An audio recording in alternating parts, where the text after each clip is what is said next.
नमस्कार दोस्तों, हमारे यूट्यूब चैनल JCD क्लासेस में आपका स्वागत है दोस्तों। तो फाइनली मैं क्लास 12th केमिस्ट्री का फर्स्ट चैप्टर का दोस्तों एक महत्वपूर्ण क्वेश्चन लेकर के आ गया हूं। तो क्या है महत्वपूर्ण क्वेश्चन दोस्तों? साटकी एवं फ्रैंकल दोष में अंतर दोस्तों। यह त्रैमासिक और अर्धवार्षिक पेपर में बहुत बार पूछा गया है दोस्तों। आपके वार्षिक पेपर में नहीं आएगा, लेकिन यहाँ से आपके लिए ऑब्जेक्टिव क्वेश्चन बन करके आ सकता है, क्योंकि इस चैप्टर से अधिकतम ऑब्जेक्टिव क्वेश्चन ही पूछे जाते हैं। कोई भी क्वेश्चन बन करके नहीं आता है, तो आपको ऑब्जेक्टिव के हिसाब से तैयार करना है और त्रैमासिक अर्धवार्षिक में ये अंतर अवश्य पूछा जाता है। तो दोस्तों, अभी तक चैनल को सब्सक्राइब नहीं किए हैं तो चैनल को सब्सक्राइब कर दीजिएगा और बेल आइकन को अवश्य प्रेस कर दीजिएगा। इस वीडियो को अपने दोस्तों में ज़्यादा से ज़्यादा शेयर करिए ताकि उनके पास पहुंच पाए। और हाँ दोस्तों, यदि इसका आपको PDF चाहिए तो नीचे डिस्क्रिप्शन पर दिया गया है, वहाँ पास से आप डाउनलोड कर सकते हैं। तो दोस्तों, चलते हैं वीडियो की ओर। तो साटकी दोष और फ्रैंकल दोष में अंतर है। तो पहला क्या है दोस्तों? क्रिस्टल का घनत्व कम हो जाता है। साटकी दोष में क्या होता है दोस्तों? क्रिस्टल का घनत्व कम हो जाता है। अब क्यों कम होता है, इसका रीजन हम जब दूसरा अंतर पढ़ेंगे तब बताएंगे। और इसमें क्रिस्टल का घनत्व अपरिवर्तित रहता है, यानी फ्रैंकल दोष के क्रिस्टलों का जो घनत्व है उसमें कोई परिवर्तन नहीं होता है। अब कैसे आ सकता है? आपको ये सत्य सत्य में पूछ सकता है कि साटकी दोष के क्रिस्टल का घनत्व अपरिवर्तित होता है, सत्य है कि असत्य? तो ये ऐसे करके आपको क्वेश्चन बन करके आ सकता है, ठीक ना। तो आपको अच्छे से डीपली पढ़ना है जिससे ऑब्जेक्टिव क्वेश्चन आपको आसानी से बन सके। अब यहाँ पास दूसरा, इस दोष में यानी साटकी दोष में कुछ आयन जालक बिंदुओं से गायब हो जाते हैं।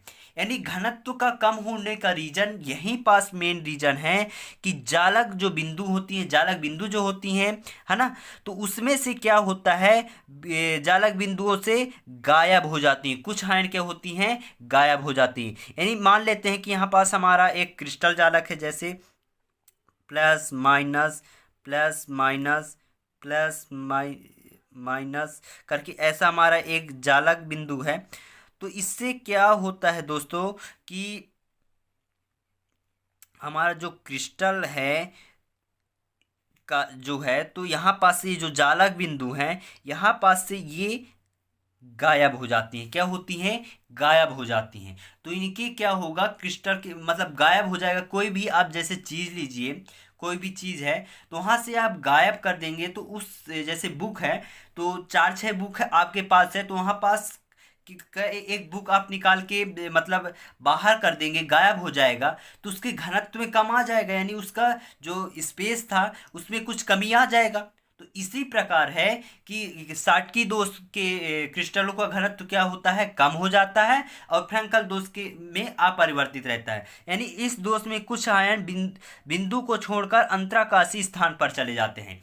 यानी इसमें क्या होता है फ्रैंकल दोष में कि जैसे बुक का गड्डी लगा हुआ है, तो नीचे वाले बुक को उठा करके ऊपर वाले बुक में, यानी एक स्थान को छोड़ करके अंतराकाशी स्थान पर चला जाता है, यानी दूसरे स्थान पर चला जाता है। तो क्या होगा कि जैसे नीचे वाले 4-6 बुक हैं, तो नीचे वाले बुक को ऊपर कर दिए, यानी दूसरे स्थान पर चला गया, तो क्या उसकी मतलब सरफेस यानी जितना वो उस जगह घेरा था, क्या उसमें कोई कमी आएगा? उसके आकार में कोई ये बदलाव आएगा? नहीं आएगा। तो इसी इसी से यहाँ पास आप समझिए कि फ्रैंकल दोष का घनत्व अपरिवर्तित रहता है, यानी कोई परिवर्तन नहीं होता है।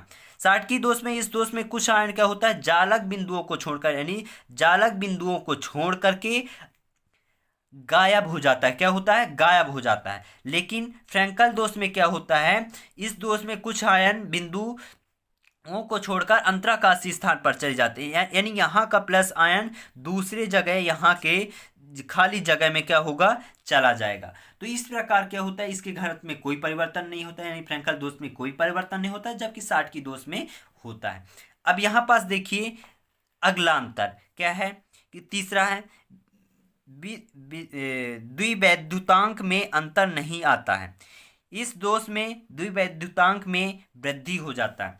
तो इसमें क्या होता है, साटकी दोष में द्विवैद्युतांक में कोई अंतर नहीं आता है, जबकि फ्रैंकल दोष में इस दोष में से यानी फ्रैंकल दोष से द्विवैद्युतांक में वृद्धि होती है। क्या होती है? वृद्धि होती है, ठीक ना। अब यहाँ पास देखते हैं चौथा अंतर। चौथा अंतर क्या है दोस्तों, यहाँ पास देखिए, उच्च समन्वय अंक वाले क्रिस्टलों में पाया जाता है। क्या होता है, जो ये साटकी दोष होता है, यह उच्च समन्वय अंक वाले क्रिस्टलों में पाया जाता है तथा क्रिस्टलों में धन आयन व ऋण आयन लगभग समान आकार के होते हैं। जो ये साटकी दोष हैं, तो इसमें जो ये क्रिस्टल जालक होते हैं उसमें समान आकार के धन आयन पाए जाते हैं और समान आकार के ऋण आयन पाए जाते हैं। लेकिन जो आपका फ्रैंकल दोष है, इसमें क्या होता है, निम्न समन्वय अंक वाले क्रिस्टलों में पाया जाता है।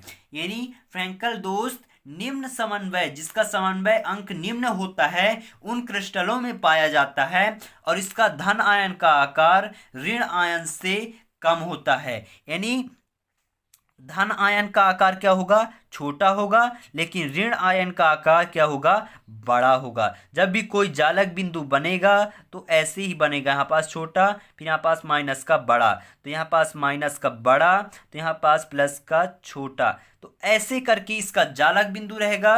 लेकिन जो ये साटकी दोष का है उसका जालक बिंदु एकदम समान आकृति का होगा, यानी जालक बिंदु जो है तो वह समान आकार का रहेगा। तो इस प्रकार आज समझ गए होंगे।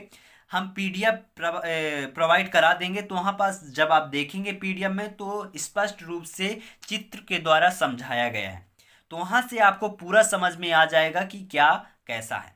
ठीक। और हाँ दोस्तों, एक आपको और सबसे बड़ी सूचना बता दूं कि अब क्लास रेगुलर आपका लगेगा, तो आपको डेली के डेली कुछ ना कुछ आपको मिलता रहेगा, अपलोड होते रहेंगे वीडियो, और आपको अपने पढ़ाई स्टार्ट कर देना है, क्योंकि आपके पास बहुत कम समय अब बचा है 12th वालों के पास। क्योंकि अभी से आप यदि स्टडी करना चालू कर देंगे तो आपको बाद में ज़्यादा मेहनत करने की आवश्यकता नहीं होगी, क्योंकि अभी से आप यदि पढ़ते जाएंगे तो बाद में आपके पास रिवीजन करने का टाइम रहेगा तो रिवीजन कर लेंगे। ठीक ना। और हाँ, यदि आपको ऑल सब्जेक्टों का पीडीएफ चाहिए, पूरा नोट्स लिखा हुआ विधिवत, तो आपको प्रोवाइड करा दिया जाएगा, पूरा काम चालू है। ठीक ना। मैं फर्स्ट चैप्टर का 2-3 दिन के अंतर्गत अपलोड कर दूंगा। ठीक ना। आप देख लीजिएगा, लिंक नीचे डिस्क्रिप्शन पर दे दूंगा, चैप्टर 1 का पूरा पीडीएफ दे दूंगा। ठीक ना। पूरा नोट्स दे दूंगा, पीडीएफ के रूप में उपलब्ध है, तो आप उसको वेबसाइट के द्वारा डाउनलोड कर लीजिएगा। मैं नीचे लिंक दे दूंगा, वहाँ से आप आसानी से डाउनलोड कर सकते हैं। ठीक दोस्तों, तो आपको परेशान होने की कोई आवश्यकता नहीं है। मैं पूरा विधिवत क्लास आपका लगाऊंगा, पूरा इस वर्ष टॉपिक बाय टॉपिक पढ़ाता जाऊंगा। पिछले वर्ष भी चैप्टर 1 और चैप्टर 2 मैंने पढ़ाया था, फिर कुछ कारणवश हमने नहीं पढ़ा पाए थे, लेकिन इस वर्ष पूरे क्लास लगेंगे, ऑल टू ऑल क्लास, पूरे टॉपिक बाय टॉपिक हम पूरा ध्यान देंगे और आपको पढ़ाने की पूरी कोशिश करेंगे। तो हमारे साथ जुड़े रहिए, और चैनल को अभी तक सब्सक्राइब नहीं किया है, चैनल को सब्सक्राइब कर लीजिएगा और बेल आइकन को अवश्य प्रेस कर लीजिएगा। मिलते हैं अगले वीडियो पर, तब तक लिए जय हिंद, जय भारत।